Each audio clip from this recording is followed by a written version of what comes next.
Hello everyone, welcome to generic weekly news roundup video. For those of you who don't know, I'm Short Fat Otaku, otherwise known as Dev. At this point, I'm mostly known for playing the obese black monk on Sargon's D&D campaign. And you may have heard that I've actually lost my channel recently, and I do a weekly show like the Britishers called SJ Weekly.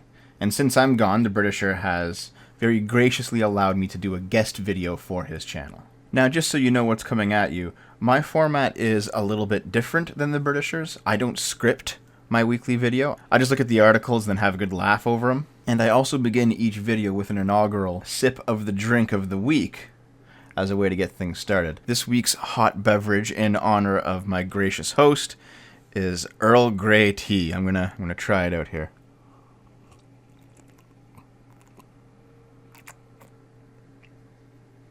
Back when I was a kid and I watched Star Trek, TNG, I tried out Earl Grey just to be like Jean-Luc Picard, right?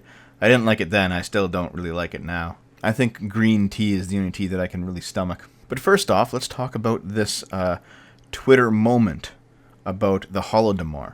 The world joins Ukraine in marking the 85th anniversary of the Holodomor, which was on November 24th. That was International Holodomor Memorial Day, which pays tribute to the millions of victims of the Soviet famine of 1932 to 1933. Ukraine and other countries consider the Holodomor a genocide by the Soviet regime under Joseph Stalin. Russia considers such representation politically motivated.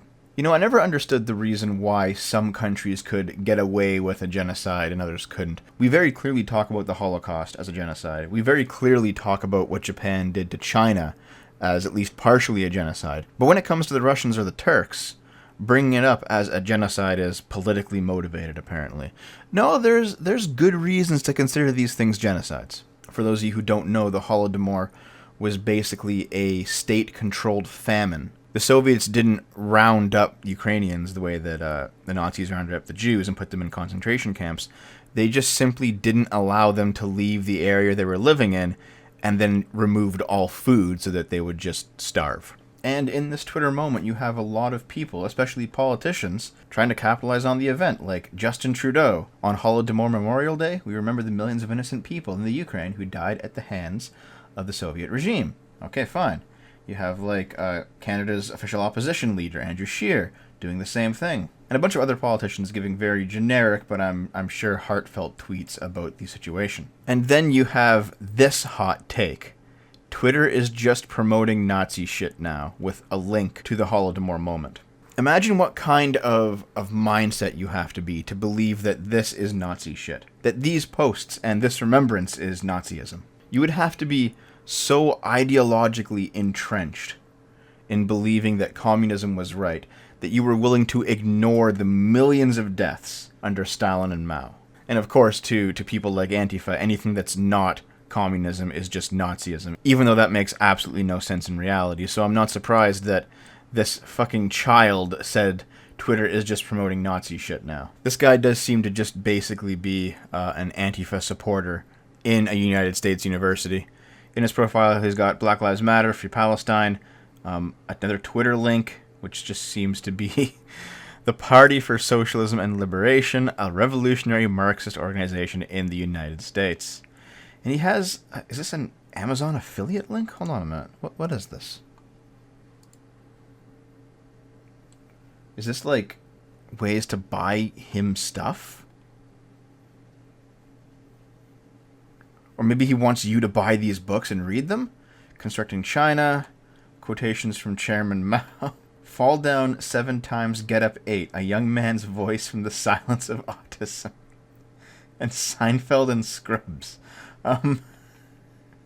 Whether or not this is his recommended reading list, or it's his gift list that you should spend money on him, this guy seems to be absolutely fucking ridiculous. But now that we're done with the insane person of the week, let's move on to the news. Grenfell Tower effigy suspects arrested after sick bonfire night video emerges. Well, okay, this happened back on November 6th, but it is a bit relevant. Let's just see here. That is so bad. Bye. Careful. Yeah, let's video it then, mate. I think I will be. Stay in your flat. We are coming to get you. So yeah, that was pretty awful, right? I mean, it seems like there was some kind of tragedy at this tower, and then these guys, deciding to make a laugh out of it, burned an effigy. It shouldn't necessarily be illegal, but it definitely makes them assholes. However, the suspects were arrested on suspicion of a public order offense and taken into custody. So I guess maybe it was illegal. Even Theresa May has decided to talk about it, stating, "To disrespect those who lost their lives at Grenfell Tower, as well as their families and loved ones, is utterly unacceptable." A statement from the Met said 5 men have been arrested on suspicion of a public order offense in connection with an investigation into a video posted online that showed an effigy of Grenfell Tower being burnt. They were arrested under Section 4A of the Public Order Act. It does sound a bit ridiculous, doesn't it, that the UK has now stooped to arresting people who are committing basically just stupid stunts and pranks. However, the UK doesn't seem to want to arrest pedophiles because pedophiles could be given cautions rather than jail due to police pressures. The Ministry of Justice has said viewers of child abuse images could be given conditional discharges in some cases. I haven't read this article yet, but let's take a vote, all right? Let's have a little poll here. Let's have a little bet. What angle do you think this article goes with regarding pedophilia apology? Are they going to go with the Islam angle, or are they going to go with the LGBTQ plus pedosexual angle? Pedophiles caught with child abuse images could avoid prison under new guidelines aimed at dealing with an explosion of cases. An explosion of cases of pedophilia in the UK. I wonder why that could be. Maybe it's because there's a bunch of new arrivals in the UK that follow a religion that seem to think that pedophilia is fine? Is that it? Or am I now a racist for bringing that up? Police have been told by the government that conditional cautions can be handed out instead of jail time for people who view illegal content involving children. Amid a rise in the number of child abuse image cases referred to the National Crime Agency of 700% since 2014, the Ministry of Justice is looking at ways to ease the burden on the system. Do you want to ease the burden on your justice system, England, UK? I can think of a few things. Maybe stop prosecuting people for tweets. That's a big one, isn't it? Or Instagram posts or Facebook messages. Maybe calm down on all the hate speech shit. Maybe you could stop it with the random weapon searches that bring up potato peelers. There's a lot of places you could trim the fat, isn't there? Here's some more British ridiculousness. By the way, sorry, the Britisher. Asylum seeker schoolboy is a grown man, Home Office concludes. I don't know. What made you think of that? Is it because he's wearing a suit in a grade school? It was the 5 o'clock shadow? I don't know. Something about this picture makes me think he might not be 12 years old. I don't know, guys. Is it the slightly receding hairline? Like I just can't put my finger on it, you know? The asylum seeker pupil was first pictured on social media with the caption, "How is there a 30-year-old man in our maths class?" A new inquiry has been launched to try to establish how the man, described by pupils as looking 30 years old, managed to spend 6 weeks as a Year 11 pupil at Stoke High School. The former pupil, originally from the Middle East, now faces being deported after the official report established he was over 18. No shit! Other pictures from the man's Facebook account showed him with a mustache, facial stubble, and drinking from a bottle of beer. He's not much of a Muslim then, is he? Some parents were so concerned that they removed their children from the school. The scandal prompted the school to remove the man, believed to be 6 foot 1 inches tall. I don't think it says it in this article, but I do know that back when this story first broke, the kid who posted this caption, "How's there a 30-year-old man in our maths class?" He was widely considered to be racist, which is just beyond belief. Let's see what the Home Office has to say about it. Age-disputed cases remain a challenging area of work in which no single assessment technique or combination of techniques is likely to determine an individual's age with precision. In the absence of clear and credible documentary evidence, Home Office staff must rely on physical appearance and demeanor to make an initial assessment on whether a person claiming to be a child is under 18. You kind of fucked this up, didn't you? I mean, who looked at this guy and said, "Yeah, he's 15. I think I may actually have more hair than him." Let's round up our tour of the aisles with Theresa May blocked asylum application from Pakistani Christian locked up for blasphemy, despite the UK playing host to hijackers, extremists, and rapists. As usual, the Daily Mail likes to have inflammatory headlines, but there is a nugget of truth in it, in that Theresa May refused the asylum application of that Pakistani Christian that was going to get sentenced for blasphemy. The fate of Asia Bibi has pitted the Home Secretary against the Prime Minister, with Mr. Javid arguing passionately that she should be given refuge in the UK. But sources say that his plan was thwarted after Miss May was persuaded that letting Bibi claim asylum here would stoke tensions among British Muslims. Well, let them stoke. Do the right thing. Whatever happened to that British backbone that I've heard so much about? I mean, I'm Canadian. My country has a common heritage with the UK, and we go through school hearing a lot about British and French backbone. Where is it? Apparently, the Mail revealed the full extent of the ordeal endured by Miss Bibi, a Roman Catholic from the Punjab province of Pakistan, who was given the death sentence in 2010 after she was accused of defiling the name of the Prophet Muhammad. She was seized by villagers, accused of blasphemy, and paraded through her village with a leather noose around her neck, beaten with sticks by a mob, and told that her life would be spared only if she converted to Islam. And Theresa May, you're not gonna let this person into your country. Is that your set of moral values? You would rather stand up for what's easy than what's right? You know, she may end up being one of the worst prime ministers you guys have ever had between this and Brexit. Let's shift gears a little bit. Bringing genetics into trans identity is a terrifying path. Really? How come? I mean, the whole argument for not just being gay, but primarily being gay, but everything in the LGBTQ alphabet soup, is that you were born that way. And if you are born that way, that implies a genetic component, doesn't it? Talking about genes and biology in relation to gender entrenches the idea that gender is fixed and rigid. A study looking at a possible genetic marker for gender dysphoria has sent off alarm bells in the trans community. So wait a minute. The fact that they're looking into the issue to discover what the truth may be, that's what's sending off alarm bells? It's not even them stating, oh yeah, we think it's this. It's just them having the audacity to go out and search for the truth and not just accept your ideas. By examining a link between genetics and gender dysphoria, this study is investigating a potential biological cause for the existence of transgender people. Casey, a representative of the Zoe Bell Gender Collective, was dismayed to hear that this line of research was being investigated. This is nothing new. These arguments have happened before with the research into the gay gene in the late 1980s and early 90s. But what's wrong with that? Because if it's not biological, then you can be influenced to go one way or another. And if that's the case, then suddenly don't we open up the door for gay conversion therapy? If you deny this research, or at least this line of inquiry, aren't you allowing the Dark Lord of the Sith, Darth Pence, to unleash his Force lightning on the gay community in the United States? Trans activists have spent so long working to help people understand the social and cultural influences on gender. Trans activists seek to educate people on their fundamental human right to experiment with dress, movement, identity, and presentation.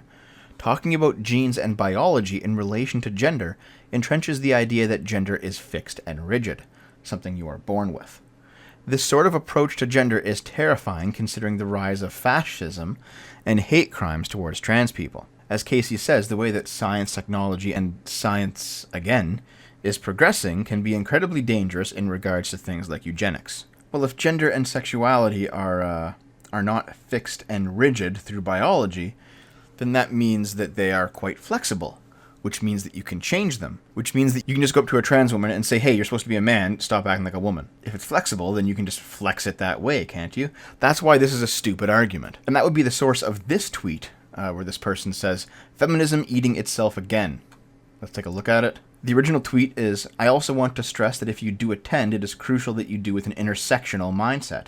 Centering reproductive systems at the heart of these demonstrations is reductive and exclusionary. This person replies, the reproductive systems has been the source and origin of the torture perpetrated on women for centuries. How dare you fuck off? I'm surprised there's no hand clap emojis in between those words there. But here you have two feminists, both coming from the same school of thought, both influenced by the same ideology, coming to completely opposite conclusions. And they are both valid within intersectional feminism. If you are centering reproductive systems, then you're excluding trans women. Girls have dicks too, apparently.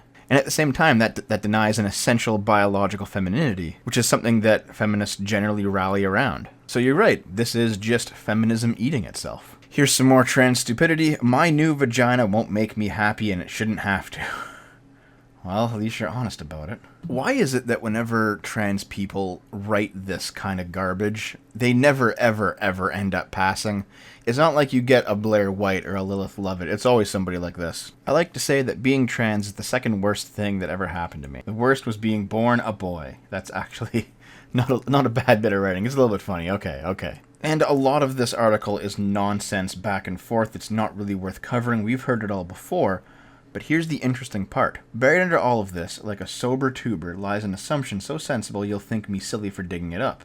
It's this. People transition because they think it will make them feel better. The thing is, this is wrong. I feel demonstrably worse since I started on hormones.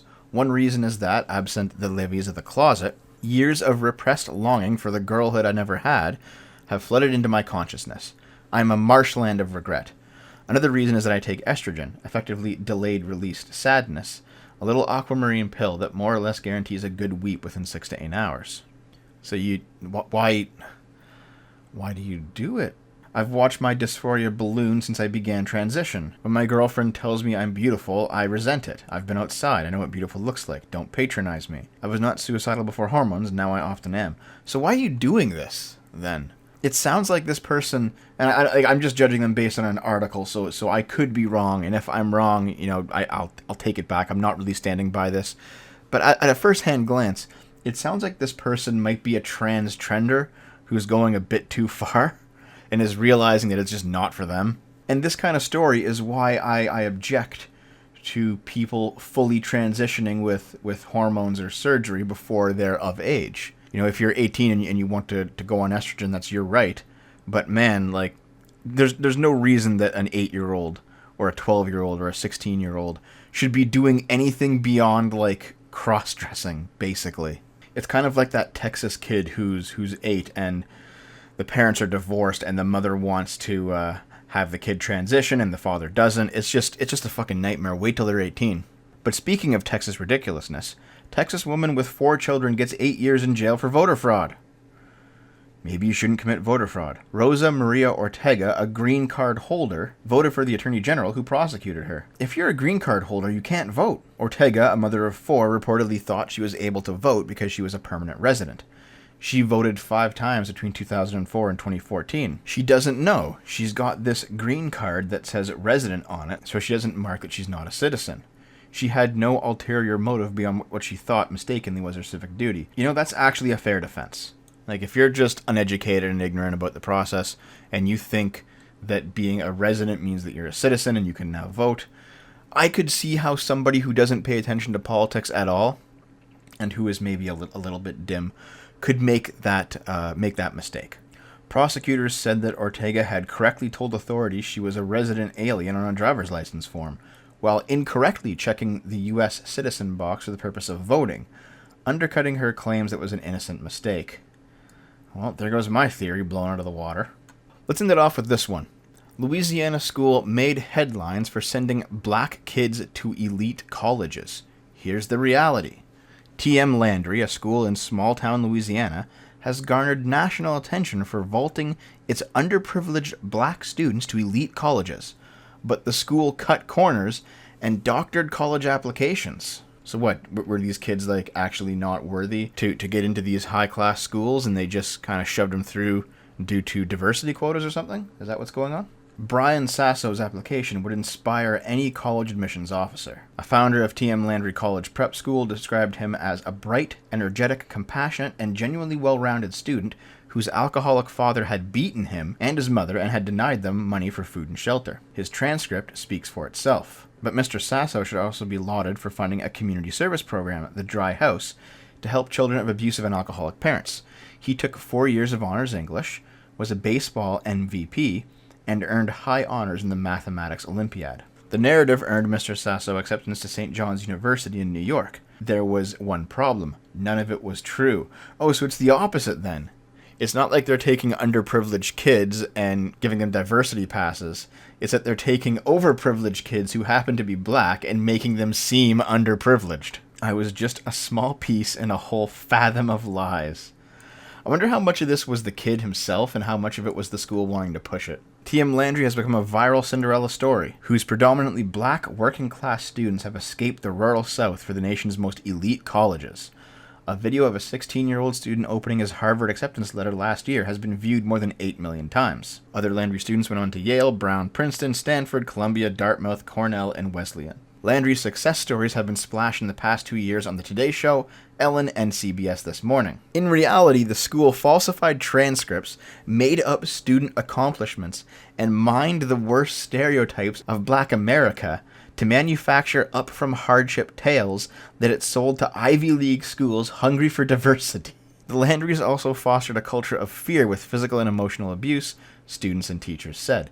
Students were forced to kneel on rice, rocks, and hot pavement and were choked, yelled at, and berated. Wow. Whenever there's a demand for diversity rather than quality, this is what you get. Because these methods will not produce quality, but they will definitely produce diversity. Alright, my friends, I've got to take off. Thank you very much to the Britisher for allowing me to do this on his channel this week. As of recording this, my YouTube channels are still down. They've been down for about 3 or 4 days. However, I have been dealing back and forth with both my MCN and somebody that I've contacted at YouTube. I've spoken to them a little bit. And from what I've heard, I'm optimistic about getting my channels back in the next week or two, which will be quite nice. For now, I still have my Twitch channel, which I stream at 5 nights a week. That'll be twitch.tv/GameBoomers if you want to come say hi. And when I do get my YouTube channel back, the channel should be youtube.com/shortfatotaku. And if I don't get it back, I'm sure you will see me somewhere else eventually. I hope you enjoyed the video, guys. I love you.